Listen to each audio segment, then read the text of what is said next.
জিকির জিকির করো সকাল সন্ধ্যা,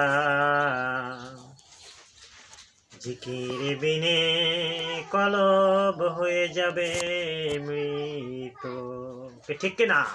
জিকির জিকির হচ্ছে আল্লাহ সুবহানাহু ওয়া তাআলার অসংখ্য জায়গায় আল কোরআনের আল ফুরকান শরীফার অসংখ্য জায়গায় জিকিরের কথা উল্লেখ রয়েছে।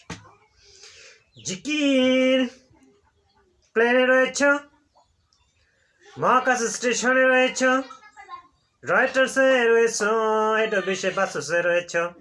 তুমি যদি জিকির না করো, মানে পথপন্থী না হয়ে যাও, তাহলে তোমার সার্ভার কাজ করবে না। ঠিক কিনা? আল্লাহর গোলামি এবং দাসত্ব না করলে ওসিলাতা হিসাবে পৃথিবীর কার্যক্রম কি হবে না? পৃথিবীর কার্যক্রম চলবে না, মন খুঁজি খুঁজি হবে না। আল্লাহ সুবহানাহু ওয়া তাআলার সৃষ্টিকুল 15 লক্ষর at present recently 15 লক্ষর ঊর্ধ্বে প্রজাতি ডিসকভার হয়েছে, ইনভেনশন হয়েছে, একে ওতপ্রোতভাবে জড়িত। সকল মাখলুক আল্লাহ সুবহানাহু ওয়া তাআলার প্রশংসা সহ জিকিরে মশগুল রয়েছে। জাকিরিন জিকিরকারীকে বলা। জিকিরের কথা অসংখ্যবার আল কোরআনে এসেছে। নামাজ কায়েম, জিকির, আকিমুস সালাত। নামাজকে কায়েম করতে হবে। কায়েমের পূর্ব শর্ত হচ্ছে মুরাকাবা, মেডিটেশন, ধ্যানে নিমগ্ন থাকতে হবে। যখন এই ধ্যানে নিমগ্ন থাকা যাবে, মুরাকাবা মেডিটেশন পোর্টফোলিও ভাবে হবে, তখন এই জিকির এসে যাবে। জিকির আসলে এই খুজু সহিত ইবাদত কবুল হয়ে যাবে। সুবহানাল্লাহি ওয়া বিহামদিহি। আল্লাহু আকবার, আল্লাহু আকবার, আল্লাহু আকবার, আল্লাহু আকবার, আল্লাহু আকবার। রব্বুল আলামিনের দাসত্ব গোলামি, জিকিরের মধ্যে মশগুল থাকতে হবে। জিকিরিন বিসমিল্লাহির রহমানির রহিম সূরা আরাফে আসতেছে, উদউ রাব্বাকুম তাদাররুআ ওয়া খুফিয়া। তুমি সাইলেন্টলি, আস্তে আস্তে আস্তে আস্তে রব্বুল আলামিনের জিকিরে মশগুল থাকো। আস্তে আস্তে আস্তে আস্তে আস্তে আস্তে সাইলেন্টলি জিকির করো। আমাদের বিভিন্ন আধ্যাত্মিক প্রধান, আধ্যাত্মিক শক্তির আলোকবর্তিকার প্রধান, আধ্যাত্মিক শক্তির প্রধানের দরবারগুলোতে, আরবি পবিত্রতম শাহী দরবার সমূহে, ব্রাঞ্চগুলোতে, হেড অফিসে প্রতিনিয়ত সকাল সন্ধ্যার জিকিরের প্র্যাকটিস করানো হয়। এই জিকিরটা জোরে জোরে প্র্যাকটিস করানো হয়। এইটার পরবর্তীতে যেন আমি মসজিদে যাব, মাদ্রাসায় যাব, ইউনিভার্সিটি যাব, কলেজে যাব, যে কোনো স্থানে যাইতে যেন আমি এই প্র্যাকটিসটা থেকে যায়। মালাকুল মউত তোমার রেডি, কখন যে ডাক দিয়ে যায়। কুল্লু নাফসিন যায়িকাতুল মাউত, তোমার মৃত্যু কখন যে আসবে তুমি জানো না। জানো কি জানো না? তোমার মৃত্যুর জন্য অল টাইম তোমাকে কি করতে হবে? রেডি থাকতে হবে। অল টাইম তোমাকে রেডি থাকতে হবে। রেডির জন্য তোমাকে আল্লাহর গোলামি দাসত্বের মধ্যে থাকতে হবে।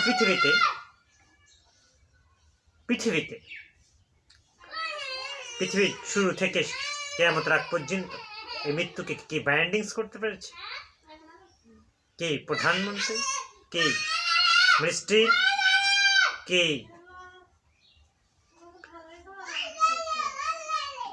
বড় বড় কর্মকর্তা? যে কেউ যত বড়ই শক্তিশালী হোক না কেন, শক্তিশালী কি হোক না কেন, শক্তিশালী পাওয়ারফুল হোক না কেন, ইন্নাল্লাহা আলা কুল্লি শাইইন কাদির, আল্লাহ সর্ববিষয়ে সর্বশক্তিমান। রব্বুল আলামিন কিয়ামতের আগ পর্যন্ত কি করবেন? সকলকে সকলকেই মৃত্যু স্বাদ গ্রহণ করতে হবে।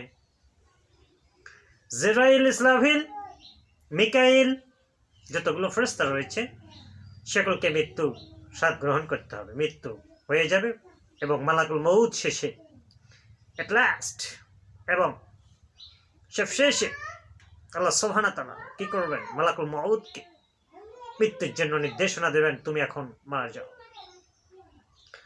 তুমি এখন মারা যাও। এভাবে পৃথিবী ফানা হয়ে যাবে। সূরা তাকবীরের মধ্যে প্রথম হুইসেল, প্রথম যে ফুটকার দেওয়া হবে 6টি ঘটনা ঘটবে। প্রথমত ইজা শামস কুইরাত,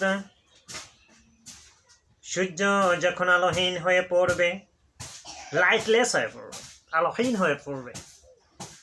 সায়েন্টিস্ট, বিজ্ঞানীগণ এবং তাদের গবেষণা থিওরিতে এসেছে সূর্যে হিলিয়াম গ্যাস রয়েছে। এই হিলিয়াম গ্যাস যখন ইন্ড হয়ে যাবে, শেষ হয়ে যাবে, ফিনিশ হয়ে যাবে, তখন সূর্যের আলো কমে যাবে।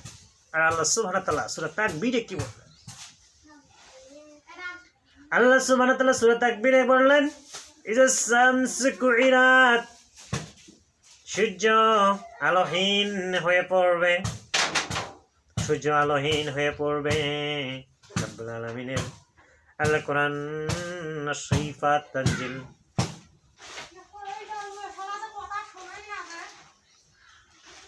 আশিফাত তানজিল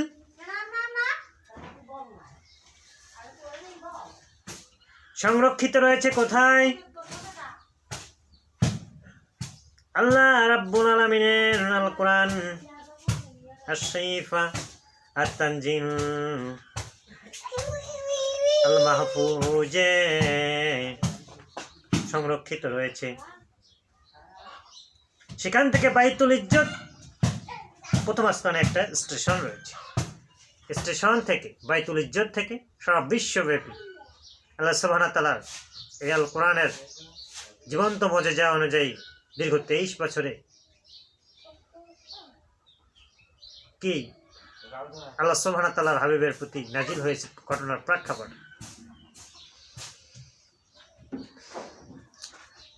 আল কোরআনের জীবন্ত মুজিজা, আল কোরআনের জীবন্ত মুজিজা এইটা কিয়ামতের আগ পর্যন্ত থাকবে। কেউ যদি আল্লাহর হাবিবের ঠিক নির্দেশনা অনুযায়ী এবং জীবন্ত মুজিজা অনুযায়ী নিজেকে রেডি করে, নিজেকে কি করে প্রিপারেশন করে, তাহলে তার আখিরাত তো খুশু লাগবেই, আখিরাতে মুক্তি পাবে এবং দুনিয়াটাও খুশি লাগবে। লাউহে মাহফুজে সংরক্ষিত রয়েছে আল কোরআন, লাউহে মাহফুজে সংরক্ষিত রয়েছে আল কোরআন। রব্বুল আলামিনের এই আল কোরআন পৃথিবীর সর্বশেষ আসমানি কিতাব। এই আল কোরআনের একটি হরফ, একটি লেটার, একটি অক্ষর এত বর্তমান, এই জিকিরের মধ্যে মশগুল থাকতে তার ওই হরফটা মনের চোখেতে তুলতে হবে। আল্লাহর হাবিবের মুখ মিশ্রিত বাণী এগুলোকে চোখে তোলা হচ্ছে রাবেতা। রাবেতা হচ্ছে মনের চোখে তোলা, রাবেতা হচ্ছে মনের চোখে তোলা। আপনার প্রিয়জন, প্রিয় বস্তুর জিনিসটাকে মনের মধ্যে তোলা, মনের ছবিতে তোলা, রুহির কলবের মধ্যে তোলা, এটা হচ্ছে মনের চোখে তোলা। সম্মানিত হাজিরিন, সময়ের প্রেক্ষাপটে আমরা কিছু আধ্যাত্মিক শক্তির দরবার থেকে, আধ্যাত্মিক প্রধান থেকে, আপনারা পৃথিবীর যে কোনো প্রান্তে থাকেন না কেন, দেশে থাকেন, বিদেশে থাকেন, গ্রামে থাকেন, গঞ্জে থাকেন, বাড়িতে থাকেন, লাইক, শেয়ার এবং কমেন্টের জন্য এটা হচ্ছে মুসাব্বিবুল আসবাব। শুধুমাত্র আল্লাহ পৃথিবীর সব কিছু, মোবাইল, টিভি, চ্যানেল, স্যাটেলাইট সব কিছু আল্লাহ কোরআনের জন্য সৃষ্টি করেছেন, কোরআনের ব্রাতের জন্য সৃষ্টি করেছেন। তার কারণ 18,000 মাখলুকাত থেকে 15 লক্ষ প্রজাতি আজ পর্যন্ত সব কিছু কি করে? আল্লাহর